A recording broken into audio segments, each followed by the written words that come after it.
Галина Вдовиченко. 36,6 собак. Розділ 6. От дикуни. Перший отямилася Прима. Хвости їм, бач, не такі. Її коротенький хвостик здригнувся. Буль-буль-буль, передразнила котрось із псів Барселона. Невігласи. Майка, задерши голову, роздивлялася деталі металевого механізму. Відвела погляд. Самі вони з переляку гигигиль. Я лише в першу секунду налякалась. Краще від таких триматися подалі, підтримала Барселона, бо можна й бліг набратися. Карат зітхнув.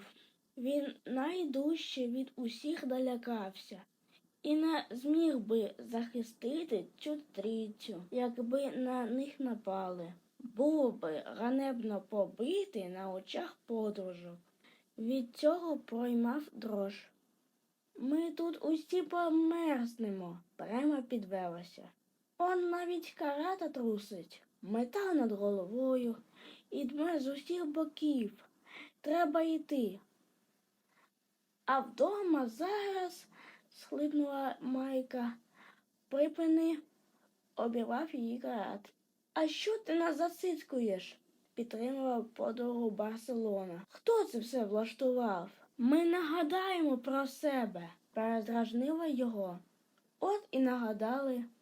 А вас ніхто не просив бігти за мною. А ми й не побігли б, якби не феєрверки.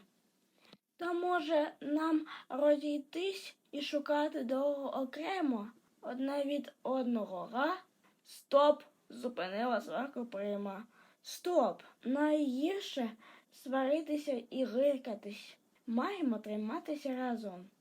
Правильно, не одразу погодилася Майка. Разом швидше роздобудемо собі щось на сніданок. Де роздобудемо? Біля супермаркетів і ресторанів. Там завжди пахне їжею. Щось та й знайдемо. То ходімо, підвелася Прима. Нема чого гаяти час. Оце так відкриття! Яке ж велике їхнє місто, і скільки тут вулиць і завулків. Ніхто не звертав на собак уваги. Усі були зайняті собою і своїми справами. А може, думали, що господарі десь поблизу. Собаки домашні, це видно з першого погляду, з ошійниками, а двоє ще і у пальтичках. Стоп! Зупинилася Прима. А де твій медальйон, карате? На його ошійнику похитувалось кільце, на якому ще вчора був жетон із його іменем і телефонами господарів. Карат скосив очі, підбіг до вітрини, до свого відображення. Так і є, він загубив свій медальйон. Мабуть, у будяках, або коли протискався у двері в той закинутий цех, чи в парку загубив, то де завгодно могло це статися. Ото вже справді біда сама не ходить. Так, сказала Прима, не панікуємо. Ми з медальйонами, а ти з нами. Покрутимося біля людей. Вони зрозуміють, що ми загубилися. Зателефонують нашим. І наші прийдуть по нас. Знайдемось. А наші чіпи? Ми ж усі чіповані.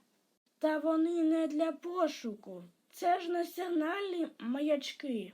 За ними нас господарі не знайдуть. А для чого вони? Для розпізнавання, пояснила Прима. Це як паспорт під шкірою. Знайдемо якусь добру людину і тоді. Але спочатку поїмо, нагадала Майка. Майчин нюх привів усіх до піцерії. Зі мною не пропадете, підморгнула Майка друзям. Ану, допоможіть. І витягла з металевої сітки порожніми крапками одну, у якій ще щось було, щось каталося. безпомільно визначила, котра варта уваги. Заштовхали коробку під снігове шатро розлого куща і самі сховалися. Хтось виїв середину піци, а у крайці з тіста залишив. Для холодних собак це був дарунок долі.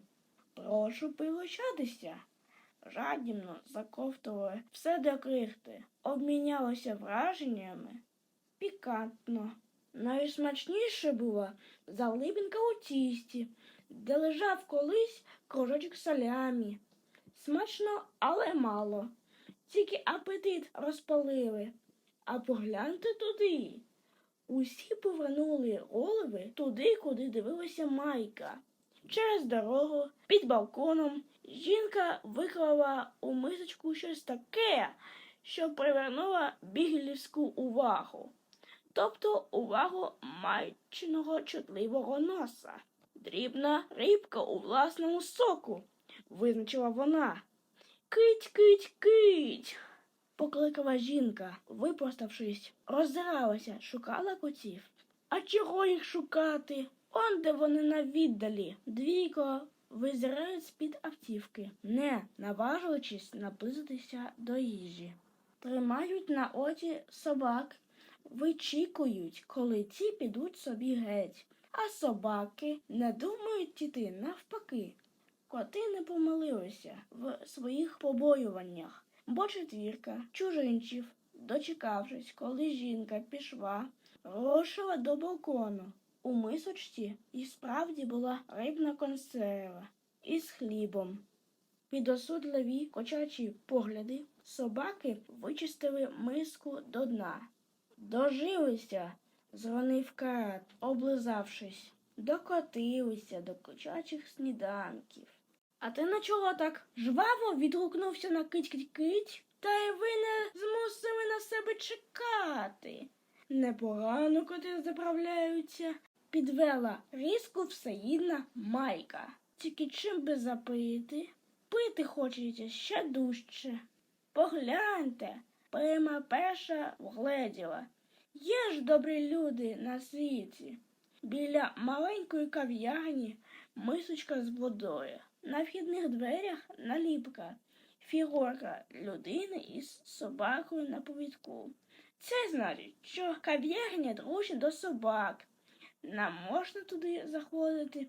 Я знаю, ми в таких не раз бували. Без людей можна? Думаю, можна. То ходімо. Води в мисочці на 4 замало. Якби то потрапити до кав'ярні. Випадок допоміг. Саме цієї хвилини 2 чоловіків заходили до середини. Собаки, зорієнтувавшись, прослизнули за ними і сховалися під столиком при вході. Як мало для радості треба, тут тепло.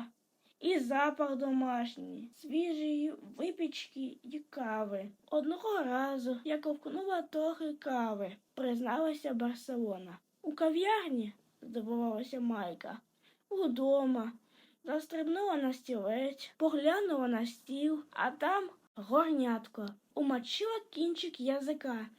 І що? Гидота! Мої теж щоранку каву п'ють, а мої... Ось вашим песикам водичка.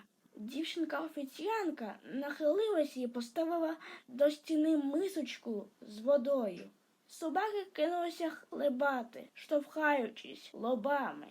Як їх звати? Відвідувачі здивовано перезирнулися.